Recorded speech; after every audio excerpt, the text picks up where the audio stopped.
Assalamu alaikum. Welcome to One Man Educate YouTube channel. আজ rearrangement of sentences নামে কথা বলছি। এসএসসি এবং নবম দশম শ্রেণীর শিক্ষার্থীদের জন্য এই ক্লাসটি অত্যন্ত গুরুত্বপূর্ণ। তাহলে আমরা দেখি কোন প্যাসেজগুলো আজকে রিঅ্যারেঞ্জমেন্ট হিসেবে আমরা আলোচনা করব।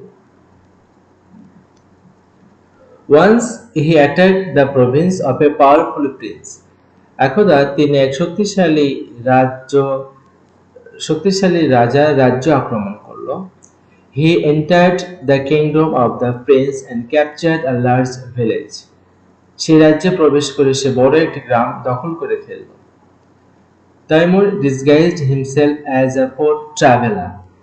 তাইমুর নিজেকে একজন অসহায় পরিভ্রমণকারী হিসাবে ছদ্মবেশ ধারণ করলেন। He came with a large army to defend his province. সে বিশাল সৈন্যবাহিনী নিয়ে তার রাজ্যকে মুক্ত করার জন্য এগিয়ে আসলো। Taimur was one of the greatest conquerors of the world. Taimur ছিলেন বিশ্বের একজন অন্যতম মহান বিজেতা।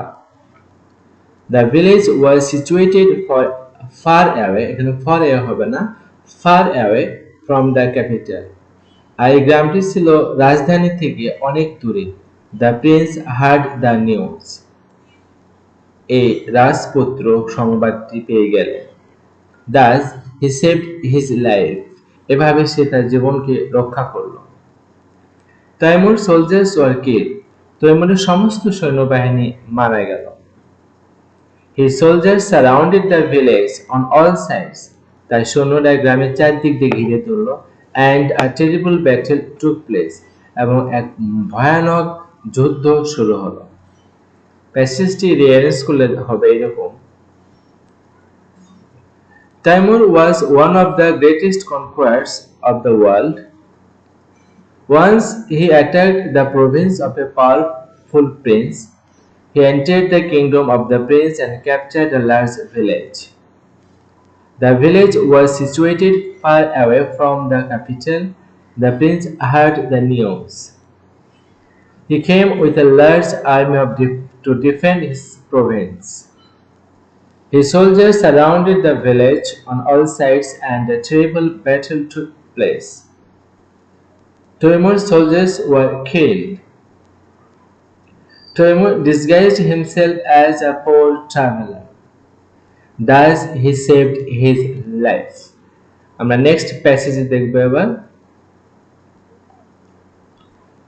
One of the ducks was standing on one leg and had the other leg folded inside.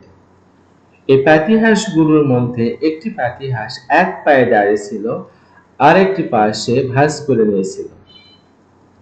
The master looked at the cook. এই মালিক সেই কুকের দিকে তাকালো।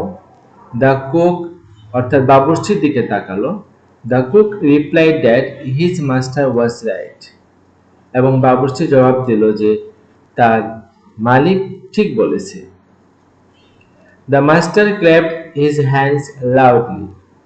এরপর সেই বাবুর্চি মালিক জোরে হাততালি দিল।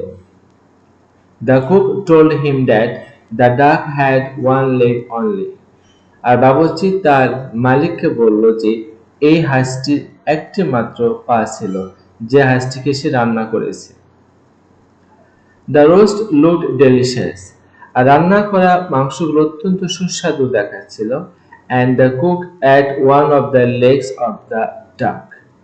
আর এই বাবুর্চি এই হাঁসের একটি ডাক অর্থাৎ একটা রান বা পা খেয়ে নিল। The master was very annoyed. আর মালিক এতে খুব বিরক্ত হলো। At that moment, সেই সময়, the cook looked out of the window. বাবুর্চি জানলার বাইরের দিকে তাকালো। A cook once roasted a duck for his master. একদা এক বাবুর্চি তার মালিকের জন্য একটি পাতিহাঁস রান্না করেছিল। A cook once roasted a duck for his master. The roast looked delicious and the cook ate one of the legs of the duck. The cook told him that the duck had one leg only. The master was very annoyed. At that moment, the cook looked out of the window. One of the ducks was standing on one leg and had the other leg folded inside. The master clapped his hands loudly. The master looked at the cook. The cook replied that his master was right. আমরা পরের প্যাসেজে যাব এবার। When asked, Cordelia said nothing. যখন জিজ্ঞেস করা হলো, Cordelia বলল কোনো কিছুই না। Long ago there were mighty old king of Britain named Lear. অনেকদিন আগে কিং লিয়ার নামক একজন রাজা বাস করতেন। তিনি অত্যন্ত পরাক্রমশালী ছিলেন। Who had three daughters, যার ছিল তিন কন্যা, গনেরিল, রিগ্যান and কর্ডেলিয়া, যাদের নাম ছিল গনেরিল, রিগ্যান আর Cordelia. But first he wanted to know much they love how know much they loved him at first. প্রথমে তো তিনি জানতে চাইলেন যে তার মেয়েরা তাকে কিরকম ভালোবাসে। Lear asked his eldest daughter. এরপর রাজা লিয়ার তার সবচেয়ে বড় মেয়েকে জিজ্ঞেস করল, How much do you love me? তুমি আমাকে কতটা ভালোবাসো? গনেরিল বলল, Sir, I love you more than I can say. আমি আপনাকে ততটাই ভালোবাসি যতটা আমি বলতে পারবো না। Lear was satisfied. এতে লিয়ার অত্যন্ত সন্তুষ্ট হলেন and called for the map of his kingdom. এবং বললেন যে আমার রাজ্যের মানচিত্রটা আমার কাছে নিয়ে আসো। And drew his finger round 1/3 of it. তারপরে সে হাতে আঙ্গুল দিয়ে এটা মানচিত্রে দাগ দিয়ে দিল 1/3 ভাগ। When asked his second daughter, যখন তার দ্বিতীয় মেয়েকে জিজ্ঞেস করা হলো, Regan said, My love for you shall never change. তোমার প্রতি আমার ভালোবাসা কখনো শেষ হবে না বা পরিবর্তন হবে না। He was tired of ruling and needed rest. তিনি দেশ শাসন করতে করতে অত্যন্ত ক্লান্ত হয়ে গেছিলেন এবং ভাবছিলেন যে তার এখন বিশ্রাম দরকার। And so সুতরাং he made up his mind. সে মনস্থির করলো to step down the throne, যে আমি সিংহাসন থেকে নেমে যাব and divide his kingdom, এবং তার আমার রাজ্যটি বিভক্ত করে দেব তিন মেয়ের মাঝে। Lear was shocked and said, Lear অত্যন্ত মর্মাহত হলেন এবং বললেন, Nothing will come out of nothing. শূন্য থেকে কিছুই আসে না। Lear was pleased and gave her 1/3 of his kingdom. Lear অত্যন্ত সন্তুষ্ট হলেন এবং তার রাজ্যের 1/3 তাকে দিয়ে দিল। Then it was the turn of Cordelia. তারপর আসলো সর্বকনিষ্ঠ কন্যা কর্ডেলিয়ার পালা। The youngest and most loved daughter. সবচেয়ে ছোট এবং সবচেয়ে প্রিয় কন্যা। প্যাসেজটি সাজালে আসবে এরকম, Long ago there was mighty old king of Britain named Lear, who had 3 daughters, Goneril, Regan and Cordelia. He was tired of ruling and needed rest, and so he made up his mind to step down the throne and divide his kingdom. But first he wanted to know how much they loved him. Lear asked the eldest daughter, How much do you love me? Goneril declared, Sir, I love you more than I can say. Lear was satisfied and called for the map of his kingdom and drew his finger round the third of it. When asked his second daughter, Regan said, My love for you shall never change. Lear was pleased and gave her 1/3 of his kingdom. Then it was the turn of Cordelia, the youngest and most loved daughter. When asked, Cordelia said nothing. Lear was shocked and said, Nothing will come out of nothing. এরপর আমরা পরের প্যাসেজে যাব। He uses his computer to carry out research work as well as deliver lectures.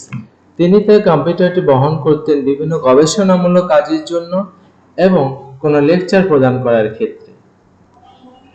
As a scientist, his reputation soared higher and higher.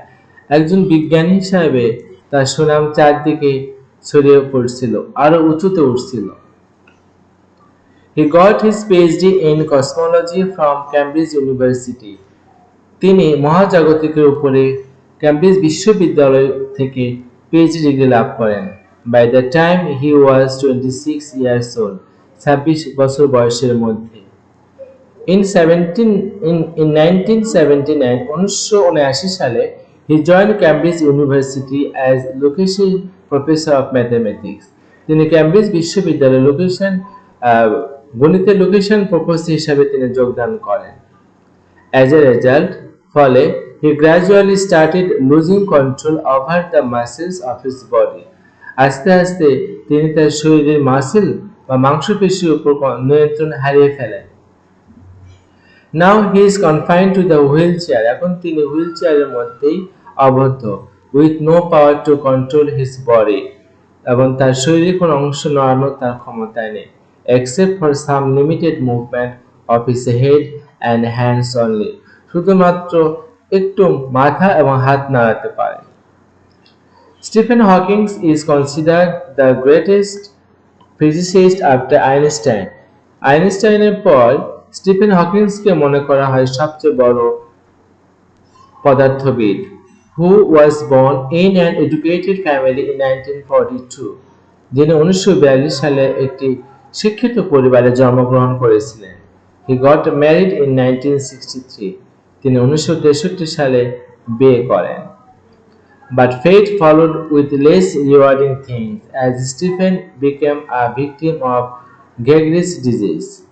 কিন্তু ভাগ্য Stephen Hawking এর বিপক্ষে চলে যায় এবং তিনি একটি মারাত্মক গ্রেগরিক রোগে আক্রান্ত হন।